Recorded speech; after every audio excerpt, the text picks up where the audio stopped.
श्री नरेंद्र मोदी जी।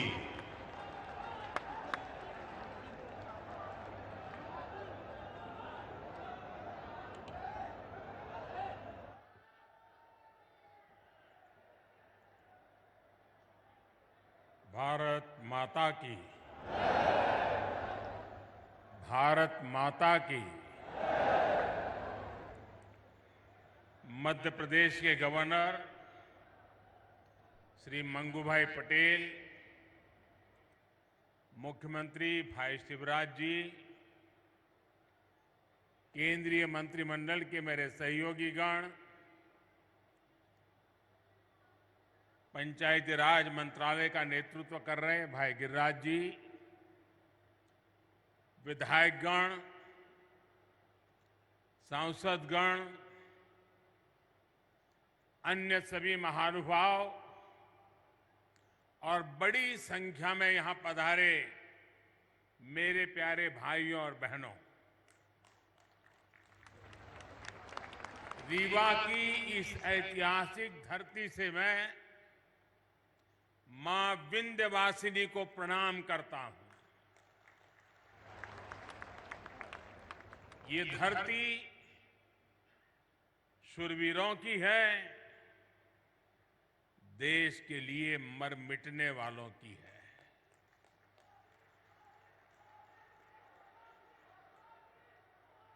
मैं अनगिनत बार रीवा आया हूं, आपके बीच आया हूं और हमेशा मुझे आपका भरपूर प्यार और स्नेह मिलता रहा है। आज भी इतनी बड़ी संख्या में आप सभी लोग हमें आशीर्वाद देने आए हैं।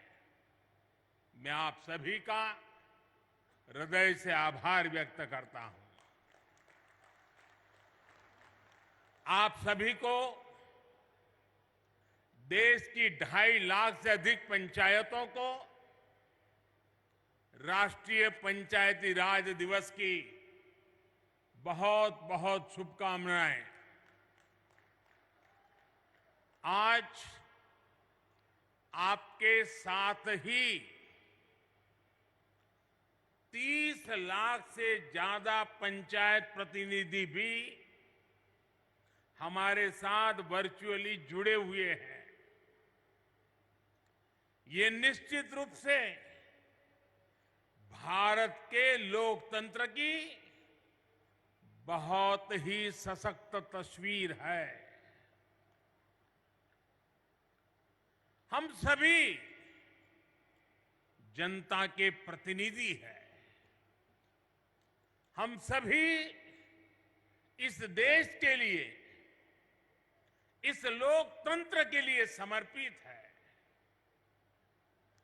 काम के दायरे भले ही अलग अलग हो, लेकिन लक्ष्य एक ही है, जन सेवा से राष्ट्र सेवा। मुझे खुशी है कि गांव गरीब का जीवन आसान बनाने के लिए जो भी योजनाएं केंद्र सरकार ने बनाई हैं, उन्हें हमारी पंचायतें पूरी निष्ठा से जमीन पर उतार रही है। भाई और बहनों, आज यहां ई ग्राम स्वराज और ई ग्राम पोर्टल को मिलाकर जो नई व्यवस्था लॉन्च की गई है, उससे आपका काम और आसान होने वाला है। पीएम स्वामित्व योजना के तहत भी देश के 35 लाख ग्रामीण परिवारों को प्रॉपर्टी कार्ड दिए गए हैं। आज मध्य प्रदेश के विकास से जुड़ी 17,000 करोड़ रुपए से अधिक की परियोजनाओं का शिलान्यास और लोकार्पण भी हुआ है। इसमें रेलवे के प्रोजेक्ट्स हैं, गरीबों को पक्के घर के प्रोजेक्ट्स हैं, पानी से जुड़ी परियोजनाएं हैं, गांव गरीब का जीवन आसान बनाने वाले, रोजगार का निर्माण करने वाले, इन प्रोजेक्ट्स के लिए भी मैं आप सभी को बहुत बहुत बधाई देता हूं। साथियों, आजादी के इस अमृत काल में हम सभी देशवासियों ने विकसित भारत का सपना देखा है और उसे पूरा करने के लिए दिन रात मेहनत कर रहे हैं। भारत को विकसित बनाने के लिए भारत के गांवों की सामाजिक व्यवस्था को विकसित करना जरूरी है। भारत को विकसित बनाने के लिए भारत के गांवों की आर्थिक व्यवस्था को विकसित करना जरूरी है। भारत को विकसित बनाने के लिए भारत के गांवों की पंचायत व्यवस्था, पंचायती व्यवस्था को भी विकसित करना जरूरी है। इसी सोच के साथ हमारी सरकार देश की पंचायती राज व्यवस्था को मजबूत करने के लिए लगातार काम कर रही है। पहले की सरकारों ने कैसे पंचायतों से भेदभाव किया और उनसे उल्टा कैसे हम उन्हें सशक्त कर रहे हैं, पंचायतों में सुविधा बढ़ा रहे हैं, ये आज गांव वाले भी देख रहे हैं, देश के लोग भी देख रहे हैं। 2014 के पहले पंचायतों के लिए वित्त आयोग का अनुदान 17,000 करोड़ रुपए से भी कम था। आंकड़ा याद रखोगे आप? आंकड़ा याद रखोगे? कुछ आप बताओगे तो मुझे पता चलेगा। याद रखोगे? 14 के पहले 17,000 करोड़ से कम।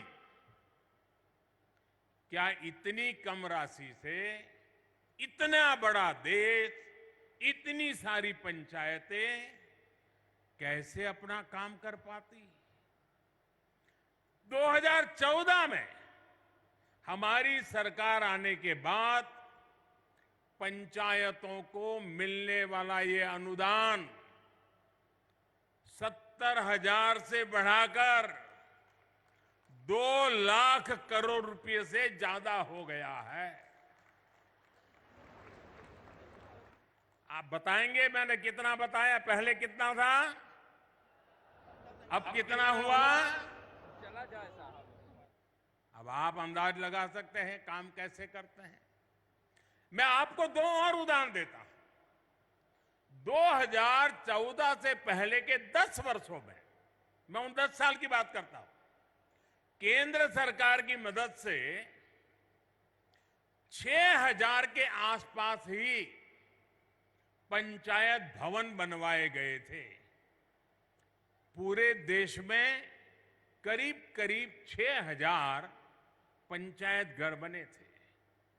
हमारी सरकार ने 8 साल के अंदर अंदर 30,000 से ज्यादा नए पंचायतों भवन का निर्माण करवा चुकी है। अब ये आंकड़ा भी बताएगा कि हम गांवों के लिए कितने समर्पित हैं। पहले की सरकार ने ग्राम पंचायतों तक ऑप्टिकल फाइबर पहुंचाने की योजना भी शुरू की थी, लेकिन उस योजना के तहत देश की 70 से भी कम, 100 भी नहीं, 70 से भी कम ग्राम पंचायतों को ऑप्टिकल फाइबर से जोड़ा गया था। वो भी शहर के बाहर जो नजदीक में पंचायत पड़ती थी वहां पर गए थे। ये हमारी सरकार है जो देश की 2 लाख से ज्यादा पंचायतों तक ऑप्टिकल फाइबर को ले गई है। फर्क साफ है दोस्तों। आजादी के बाद की सरकारों ने कैसे भारत की पंचायती राज व्यवस्था को ध्वस्त किया, मैं इसके विस्तार में नहीं जाना चाहता। जो व्यवस्था आजादी के भी सैकड़ों वर्ष, हजारों वर्षों पहले से थी, उसी पंचायती राज व्यवस्था पर आजादी के बाद भरोसा ही नहीं किया गया। पूज्य बापू कहते थे, भारत की आत्मा गांवों में बसती है, लेकिन कांग्रेस ने गांधी के विचारों को भी अनसुना कर दिया।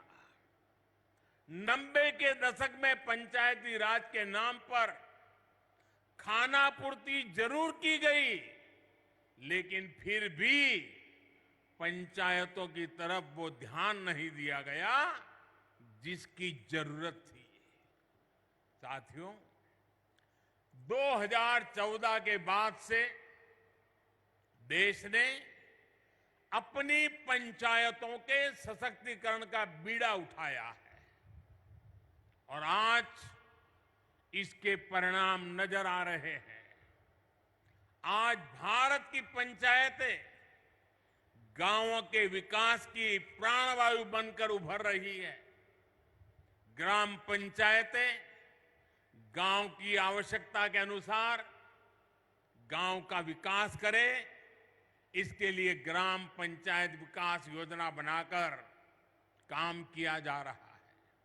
साथियों, हम पंचायतों की मदद से गांवों और शहरों के बीच की खाई को भी लगातार कम कर रहे हैं। डिजिटल क्रांति के इस दौर में अब पंचायतों को भी स्मार्ट बनाया जा रहा है। आज पंचायत स्तर पर योजनाएं बनाने से लेकर उन्हें लागू करने तक में टेक्नोलॉजी का भरपूर इस्तेमाल हो रहा है।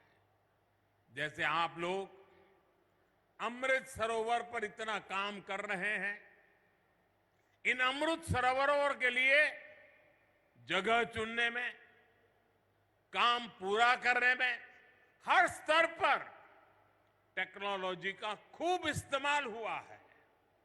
आज यहां ई Gram Swaraj jam integrated portal का शुभारंभ भी किया गया है। इससे पंचायतों के माध्यम से होने वाली खरीद की प्रक्रिया सरल और पारदर्शी बनेगी। इससे अब पंचायतों को कम कीमत में सामान मिलेगा और स्थानीय छोटे उद्योगों को भी अपना सामान बेचने का एक सशक्त माध्यम मिल जाएगा। दिव्यांगों के लिए ट्राइसिकल हो या बच्चों की पढ़ाई से जुड़ी चीजें, पंचायतों के सब सामान इस पोर्टल पर आसानी से मिलेगा। भाई और बहनों, आधुनिक टेक्नोलॉजी का एक और लाभ हम पीएम स्वामित्व योजना में भी देख रहे हैं। हमारे यहां गांव के घरों के प्रॉपर्टी के कागजों को लेकर बहुत उलझने रही है। इसके चलते भली भांति के वाद विवाद होते हैं, अवैध कब्जों की आशंका होती है। पीएम स्वामित्व योजना से अब ये सारी स्थितियां बदल रही है। आज गांव-गांव में ड्रोन टेक्नोलॉजी से सर्वे हो रहा है, मैप बन रहे हैं। इसके आधार पर बिना किसी भेदभाव के कानूनी दस्तावेज लोगों के हाथ में सौंपे जा रहे हैं। अभी तक देश भर में 75,000 गांवों में प्रॉपर्टी कार्ड देने का कार्य पूरा हो चुका है और मुझे खुशी है कि मध्य प्रदेश की सरकार इसमें बहुत बेहतरीन काम कर रही है। साथियों, मैं कई बार सोचता हूं कि छिंदवाड़ा के जिन लोगों पर आपने लंबे समय तक भरोसा किया, वो आपके विकास को लेकर, इस क्षेत्र के विकास को लेकर इतना उदासीन क्यों रहे? इसका जवाब कुछ राजनीतिक दलों की सोच में है। आजादी के बाद जिस दल ने सबसे ज्यादा समय तक सरकार चलाई, उसने ही हमारे गांवों का भरोसा तोड़ दिया। गांव में रहने वाले लोग, गांव के स्कूल, गांव की सड़कें, गांव की बिजली, गांव में भंडारण के स्थान, गांव की अर्थव्यवस्था, कांग्रेस शासन के दौरान सबको सरकारी प्राथमिकताओं में सबसे निचले पायदान पर रखा गया। भाइयों और बहनों, देश की आधी से ज्यादा आबादी जिन गांवों में रहती है, उन गांवों के साथ इस तरह सौतेला व्यवहार करके देश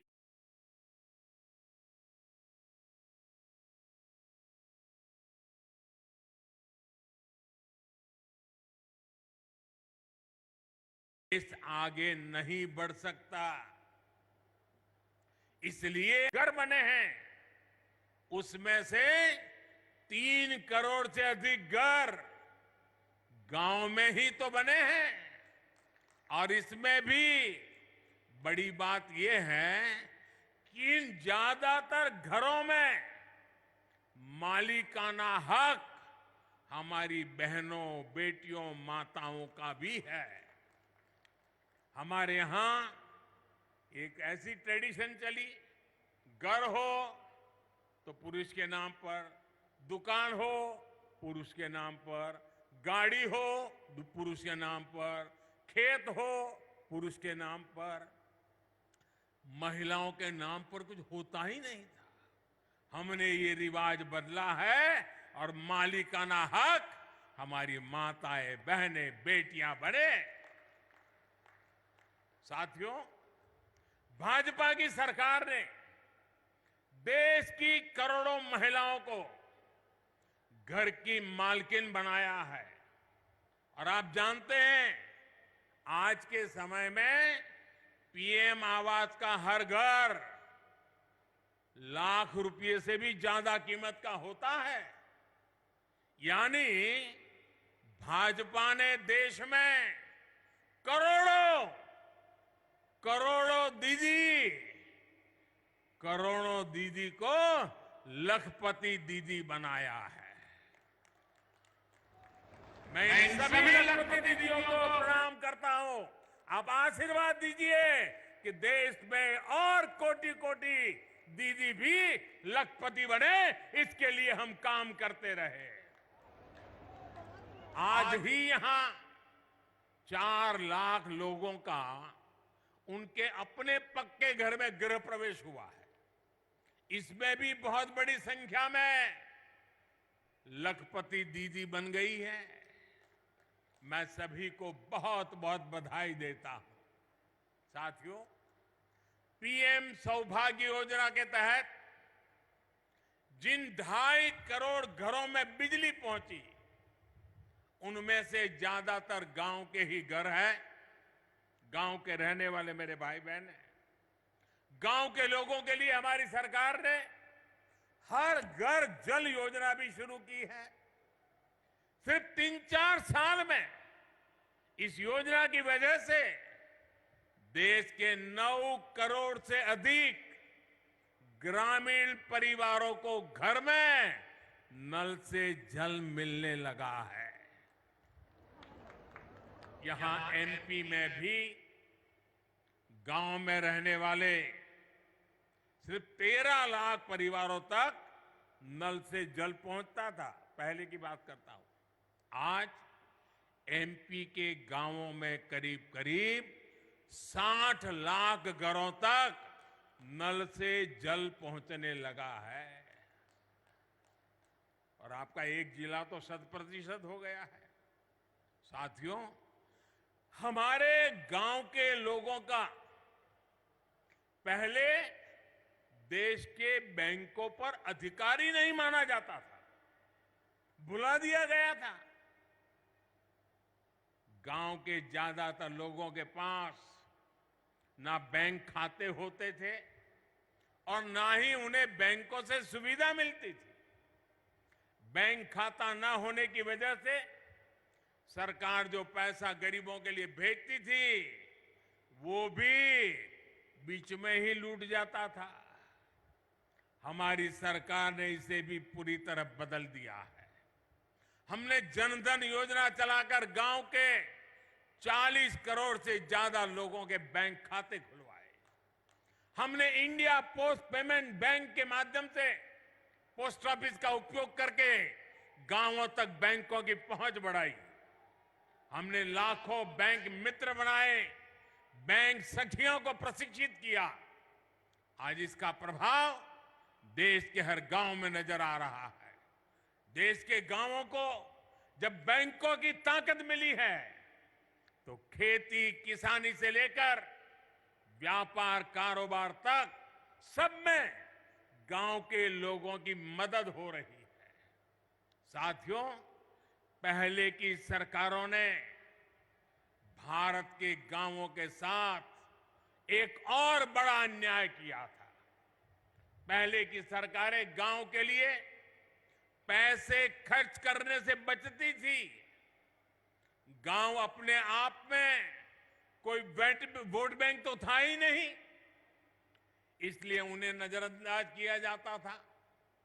गांव के लोगों को बांटकर कई राजनीतिक दल अपनी दुकान चला रहे थे।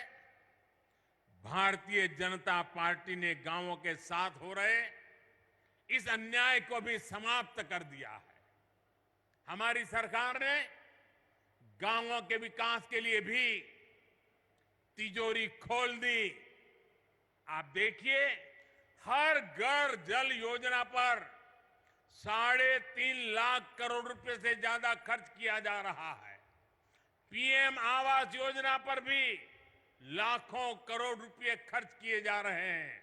दशकों से अधिक अधूरी पड़ी सिंचाई परियोजनाओं को पूरा करने के लिए 1 लाख करोड़ रुपए खर्च किए जा रहे हैं। पीएम ग्रामीण सड़क योजना पर भी हजारों करोड़ रुपए खर्च किए जा रहे हैं। पीएम किसान सम्मान निधि के तहत भी सरकार ने करीब करीब 2.5 लाख करोड़ रुपए सीधे किसानों के बैंक खातों में भेजे हैं। यहां एमपी के लगभग 90 लाख किसानों को भी 18,500 करोड़ रुपए इस योजना के तहत मिले हैं। इस निधि से रीवा के किसानों को भी करीब करीब 500 करोड़ रुपया मिले हैं।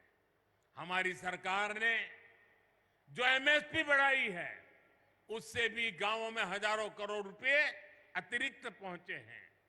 कोरोना के इस काल में पिछले 3 साल से हमारी सरकार गांव में रहने वाले गरीबों को मुफ्त राशन दे रही है। गरीब कल्याण की इस योजना पर भी 3 लाख करोड़ रुपए से अधिक खर्च किए जा रहे हैं। साथियों, जब गांव में विकास के इतने काम होते हैं, जब इतना सारा पैसा खर्च होता है, तो गांव में रोजगार के अवसर भी बनते हैं। गांव में रोजगार, स्वरोजगार को गति देने के लिए, गांव के लोगों को गांव में ही काम देने के लिए केंद्र सरकार मुद्रा योजना भी चला रही है। मुद्रा योजना के तहत लोगों को बीते वर्षों में 24 लाख करोड़ रुपए की मदद दी गई है। इससे गांवों में भी करोड़ों लोगों ने अपना रोजगार शुरू किया है। मुद्रा योजना की बहुत बड़ी लाभार्थी भी हमारी बहनें हैं, बेटियां हैं, माताएं हैं। हमारी सरकार की योजनाएं किस तरह गांव में महिला सशक्तिकरण कर रही है, गांव में महिलाओं को आर्थिक रूप से सशक्त कर रही है, उसकी चर्चा आज हर तरफ है। बीते 9 साल में 9 करोड़ महिलाएं सेल्फ हेल्प ग्रुप में शामिल हुई है। यहां मध्य प्रदेश में भी 50 लाख से ज्यादा महिलाएं स्वयं सहायता समूह से जुड़ी है। हमारी सरकार में हर स्वयं सहायता समूह को बिना बैंक गारंटी 20 लाख रुपए तक का ऋण दिया जा रहा है। कितने ही लघु उद्योगों की कमान अब महिलाएं ही संभाल रही है। यहां तो राज्य सरकार ने हर जिले में दीदी कैफे भी बनाया है। पिछले पंचायत चुनावों में सेल्फ हेल्प ग्रुप से जुड़ी करीब 17,000 बहनें पंचायत प्रतिनिधि के तौर पर चुनी गई है। ये अपने आप में बड़े गर्व की बात है। मैं मध्य प्रदेश की नारी शक्ति को इसके लिए फिर एक बार बहुत बहुत बधाई देता हूं। साथियों, आज यहां आजादी के अमृत महोत्सव में समावेशी विकास का अभियान भी शुरू हुआ है। ये विकसित भारत के निर्माण के लिए सबका प्रयास के भाव को सशक्त करने वाला है। विकसित भारत के लिए देश की हर पंचायत, हर संस्था का प्रतिनिधि, हर नागरिक, हम सबको जुटना होगा। ये तभी संभव है जब हर मूल सुविधा तेजी से 100% लाभार्थी तक पहुंचे, बिना किसी भेदभाव के पहुंचे। इसमें आप सभी पंचायत प्रतिनिधियों की भूमिका बहुत बड़ी है। भाइयों और बहनों, पंचायतों द्वारा खेती से जुड़ी नई व्यवस्थाओं को लेकर भी जागरूकता अभियान चलाने की जरूरत है। प्राकृतिक खेती को लेकर आज देश में बहुत व्यापक स्तर पर काम चल रहा है। यहां भी केमिकल खेती के नुकसान के बारे में चर्चा हुई है। हमने देखा कि कैसे हमारी बेटियों ने धरती मां की तकलीफ के बारे में हम सभी को बताया। नाट्य प्रयोग करके धरती मां की वेदना हम तक पहुंचाई है। केमिकल वाली खेती से धरती मां का जो नुकसान हो रहा है, बहुत ही आसान तरीके से हमारी इन बेटियों ने सबको समझाया है। धरती की ये पुकार हम सभी को समझनी होगी। हमें हमारी मां को मारने का हक नहीं है। ये धरती हमारी मां है, उस मां को मारने का हमें अधिकार नहीं है। मेरा आग्रह है कि हमारी पंचायतें प्राकृतिक खेती को लेकर जन जागरण अभियान चलाए।